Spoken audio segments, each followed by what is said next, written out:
The first time they matched, it was raining a relentless, drumming downpour that turned sidewalks into shallow rivers and made the streets gleam under the amber glow of streetlights. Elena had just refreshed the carpool app for the third time, her thumb hovering over the confirm button when his profile appeared. Miles, 4.8 stars, heading downtown, 7:15 a.m. His picture was unremarkable, a man in his early 30s with dark, tousled hair, a faint smirk, and eyes that seemed to find the camera lens amusing. She hesitated, then clicked match. The notification chimed instantly. "You're riding with Miles." She didn't expect much. Carpooling was transactional, a shared route, a split fare, maybe polite small talk if the silence grew too heavy. But when his sleek, slightly too nice for commuting sedan pulled up to her apartment building, she felt an odd prickle of awareness. The window rolled down, and there he was, more vivid in person, his smirk widening as he took in her rain-dampened jacket and the tote bag slipping off her shoulder. "Elena." "Yeah." She yanked the door open and slid into the passenger seat, the warmth of the car enveloping her. "Thanks for picking me up. This weather's brutal." "Could be even worse," he said, merging into traffic with effortless precision. "At least it's not hail." She snorted, surprised by the laugh that escaped her. "Optimistic. I like it." The conversation should be ended there. But it didn't. They talked about the rain, then the traffic, then the inexplicable popularity of the podcast they both tried and hated. By the time he dropped her off outside her office, she learned 3 things about Miles: he hated cilantro, he once biked across Portugal on a dare, and he had a habit of tapping his fingers against the steering wheel in perfect rhythm with whatever song was playing. She didn't expect to see him again. The city was too big, the algorithm too random. But then it happened. A week later, another downpour, another desperate refresh of the app, and there he was. Miles, 4.8 stars, heading downtown, 7:20 a.m. This time, when his car pulled up, he was grinning. "Fancy meeting you here." Elena shook her head, climbing in. "Either the universe has a sense of humor, or your commute is stalking mine. Maybe both." He handed her a takeout cup of coffee without asking. "Cream, no sugar." "Right." She froze, fingers curling around the warmth. "How do you?" "Lucky guess." But the way his gaze flicked to her, pleased with himself, suggested otherwise. The third time they matched, it wasn't raining. The fourth time, he brought her a muffin from the bakery near his apartment. The fifth time, she realized she'd started checking the app not just for convenience, but to see if he was there. And then came the sixth ride. The one where neither of them pretended this was just about sharing the fare anymore.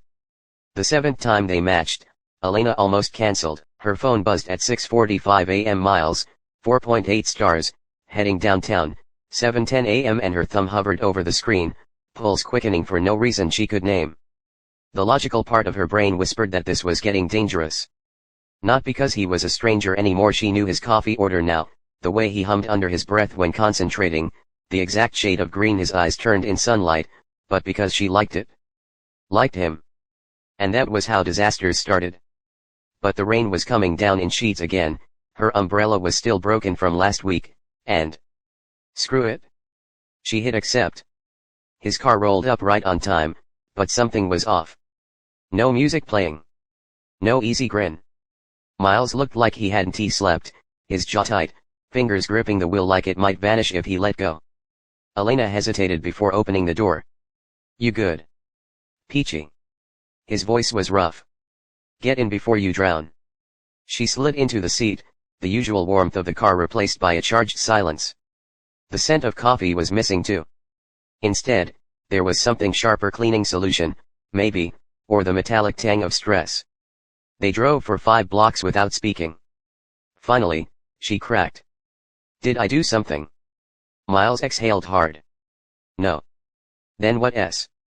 "Found out my ex is getting married." The words dropped like stones. "To the guy she swore was just a friend when we were together." Elena blinked. "Ah. She'd been here before, the jagged edges of betrayal, the way it hollowed you out long after you thought you'd moved on."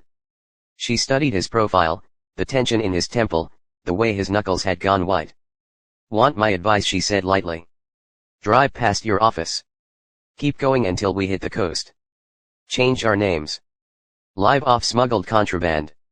A startled laugh escaped him. Contraband. Or muffins. I'm flexible. His grip on the wheel eased slightly. You're ridiculous. And you're smiling. He was. Just a little. The silence that settled between them now was different, softer, like the air after a storm. Elena watched the city blur past, the rain easing into a drizzle.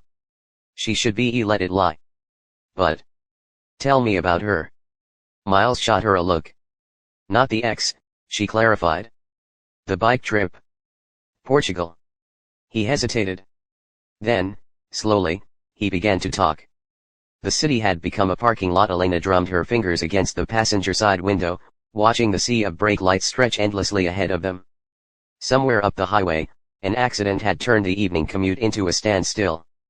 The usual 30-minute drive had already doubled, and the air inside the car was thick with the scent of rain-soaked pavement and the takeout Thai food cooling in the back seat. Miles sighed, shifting into park for what felt like the 100th time. At this rate, we'll get there by midnight. We could walk faster, Elena muttered, then grinned when he shot her a look. What, you're the one who insisted on the scenic route? The scenic route was supposed to avoid construction, not. He gestured at the unmoving traffic. This. She laughed, leaning back in her seat. The fading sunlight caught the edges of his profile, the stubborn set of his jaw, the way his thumb absently traced the steering wheel's seam. She memorized these details by now, the same way she knew he always took his coffee black afternoon, or that he argued passionately about the superiority of crunchy peanut butter, even though he never admitted it was just childhood nostalgia. A comfortable silence settled between them, the kind that had become familiar over weeks of shared rides. The radio played something low and melodic, a song she didn't recognize but that felt right for the moment, slow building, inevitable. Then Miles shifted again, rolling his shoulders like he was working up to something. What, she asked. He hesitated. Nothing. Just, thinking. Dangerous pastime. For me, yeah. His voice was lighter than usual, but there was something underneath, an edge she couldn't place. She studied him. You're being weird. I'm always weird. Weirder than usual. He exhaled, drumming his fingers against the wheel. The traffic hadn't moved an inch. The song swelled, strings layering over a steady beat. Then, abruptly, he turned to face her. Elena. The way he said her name like it was a question and an answer at once sent a jolt through her. She stilled. For a heartbeat, neither of them moved.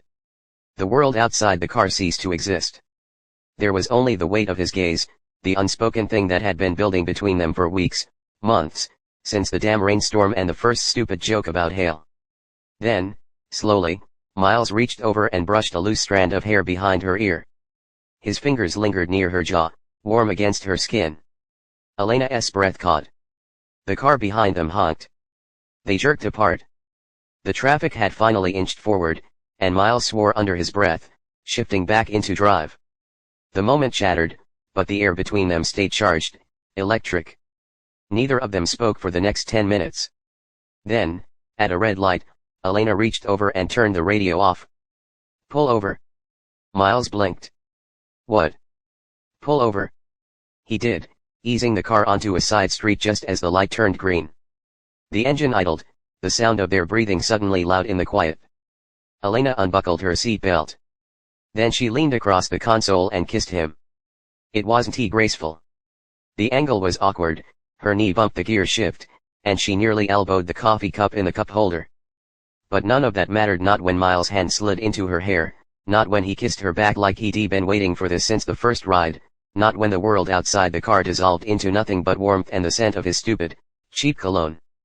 When they finally broke apart, Elena was breathless. Miles stared at her, his lips slightly parted, his expression somewhere between awe and what the hell just happened. Elena smirked. Gridlock's good for something, I guess. Miles laughed, rough and delighted, before pulling her back in. The highway was a graveyard of brake lights. Again. Elena groaned, slumping back in the passenger seat. I swear to God, if we don't move in the next 5 minutes, I'm getting out and walking.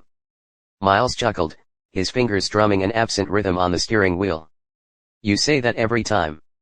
Because I mean it every time. She shot him a glare, but there was no heat behind it.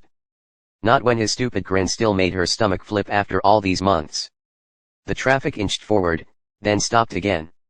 Somewhere ahead, horns blared in frustrated symphony. Miles sighed, shifting to face her. All right, let's play a game. Oh no.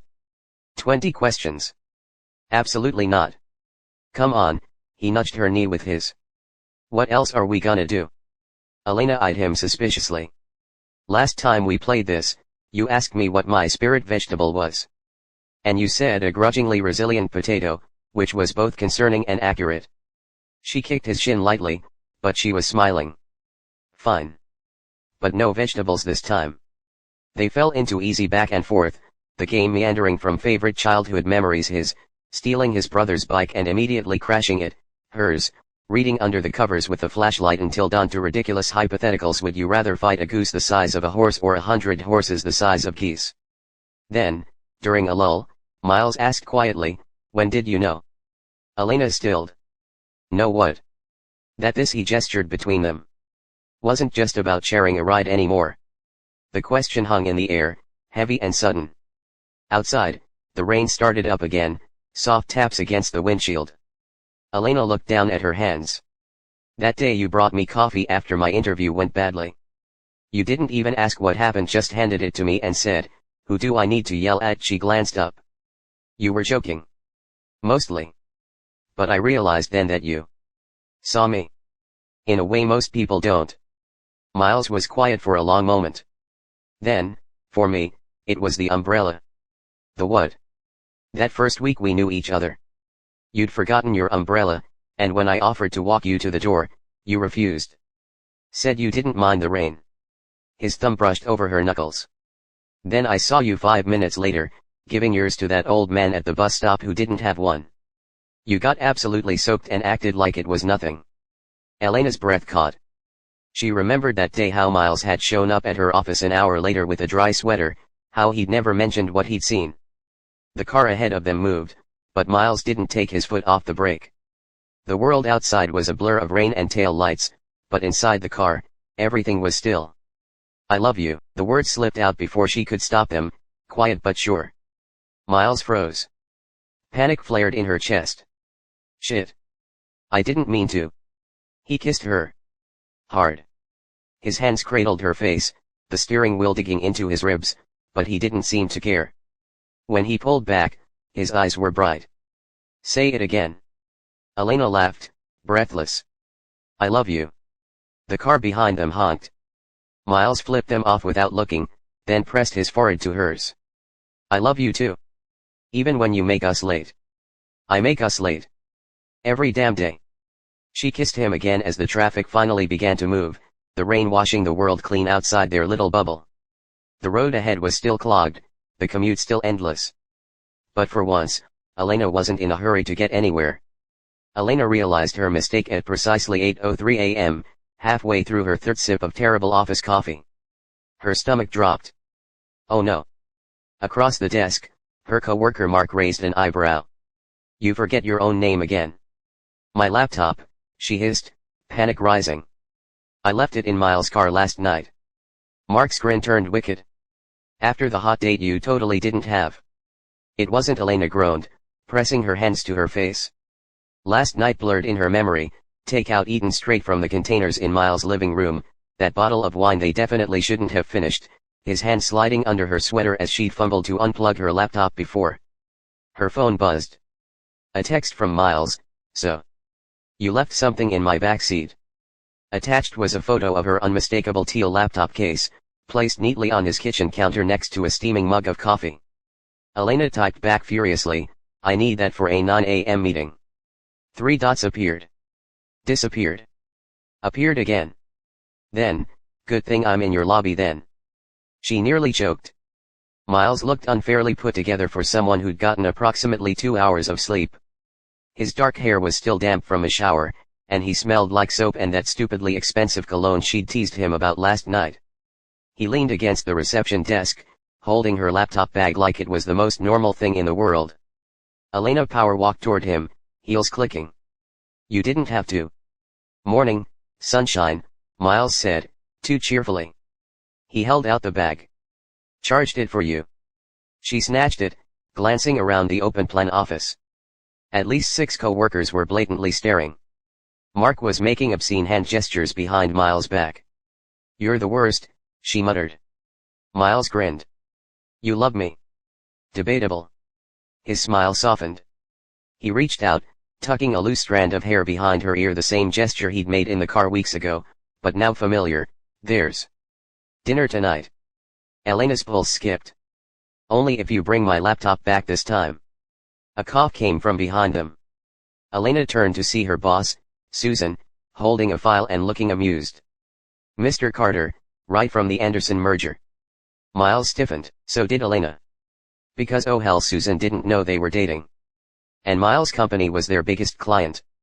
And Elena had definitely just been caught making hard eyes at him in the middle of the office. Miles recovered first, extending a hand.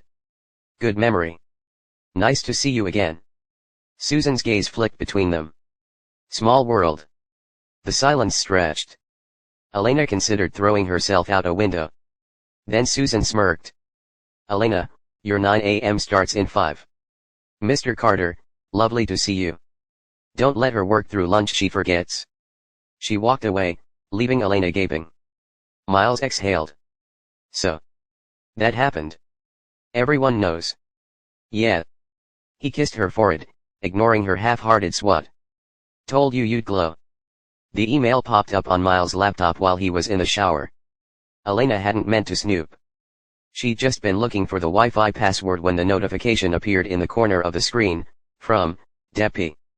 Carpool App Dev Team. Subject: still playing matchmaker for you and finance reporter girl. Her blood turned to ice. The shower was still running. Without thinking, she clicked. "Hey man, just checking, you want me to keep prioritizing Elena's profile in your match's new algorithm update might make it harder to rig. Also, this is getting pathetic. Just ask her out already." Sent 2 days before their first kiss. Miles emerged from the bathroom, towel around his waist, still grinning about something she'd said before the shower. The smile died when he saw her face. "Elena." She turned the laptop toward him. "Explain." His expression cycled through confusion, recognition, then dawning horror. "It's not what?" "How long?" A beat of silence. Then, quietly, "Since the beginning." The admission hit like a punch.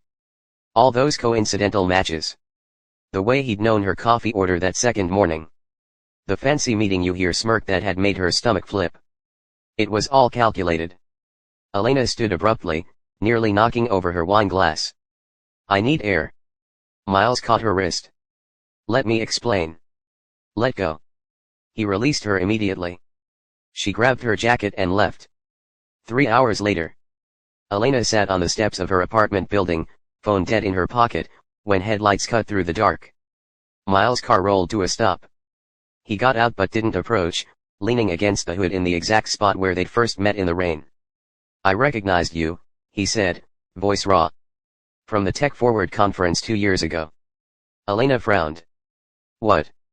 You were debating some venture capitalist asshole about startup ethics. Destroyed him." A faint smile. "I wanted to talk to you after, but you left early. Then last year, your byline popped up in that investigation about rideshare algorithms, and he ran a hand through his hair. I asked Dev to flag your profile if you ever used the app." Elena stared at him. The pieces clicked, the way he'd seemed familiar that first ride, his weirdly specific knowledge of journalism ethics. That time he'd finished her rant about corporate exploitation word for word. "You stalked me." "No." Miles stepped forward. "I just didn't know how to say hello. So I cheated." A siren wailed in the distance. Elena studied him, the tension in his shoulders, the way his keys jangled nervously in his pocket. The same tells he'd had during their first awkward silences. "All this time," she said slowly, "you never thought to just tell me." His laugh was shaky. "Would you have believed? Hey, I've low-key admired you for years from a stranger in a car." No. Exactly. A gust of wind sent dead leaves skittering between them. Elena exhaled. "You're an idiot." Miles nodded. "Yeah. A romantic idiot." He froze. Elena picked up a pebble and tossed it at his shoe. Next time just ask me out like a normal person. Miles' breath left him in a rush. Noted. She stood, brushing off her jeans. Now take me home. And no more cheating. His grin returned, tentative but real. Scout's honor. As they drove off, Elena realized something: she'd never actually given him her address. The bastard had already known it. 5 years later, the cafe buzzed with its usual morning chaos. Elena wiped espresso grounds from her hands, watching as Miles crouched to help a little girl pick up the stuffed bunny she'd dropped. The kid beamed, and Miles, still hopeless with children, gave her an awkward high five before sending her back to her parents. Their cafe detour had started as a joke. If we're going to be stuck in traffic forever, Miles had said one gridlocked evening, we might as well get good coffee out of it. Now, it sat at the corner of the city's busiest commuter intersection, its walls covered in framed maps, mismatched mugs, and a single blurry photo of their first carpool ride taken by Dev, who never let them forget he was the real hero of their love story. The bell above the door chimed. Elena looked up as a frazzled woman hurried in, glancing at her watch. Large cold brew, please. Quick. Miles, now behind the counter, smirked. Rough morning. You have no idea, the woman groaned. My carpool flaked, the trains are delayed. Elena slid the coffee across the counter before Miles could respond. On the house. The woman blinked. Seriously. Think of it as karma. Elena nudged Miles' shoulder. This one once picked me up in a monsoon because I refused to pay surge pricing. Miles snorted. You were soaked. Looked like a pissed off cat. The woman laughed, some of the tension leaving her shoulders. Thanks. Maybe today won't be a total disaster. As she left, Miles wrapped an arm around Elena's waist, pulling her close. Remember when we were those idiots? Elena leaned into him. We're still those idiots. Outside, the traffic crawled forward, horns blaring. But here, in their little oasis, the world felt perfectly still. Miles kissed her temple. Best detour I ever took. Epilogue, the last ride. That evening, they drove home the long way, windows down, music up, the city lights streaking past. Elena stretched her feet onto the dashboard, just like she had on their very first ride. Think we'll ever stop doing this? Miles glanced at her, his free hand finding hers. What, arguing about playlists, forgetting our own address, accidentally adopting more strays than our apartment can hold? She grinned. Yeah. That. His thumb brushed over her knuckles, warm and familiar. God, I hope not. The road ahead was wide open.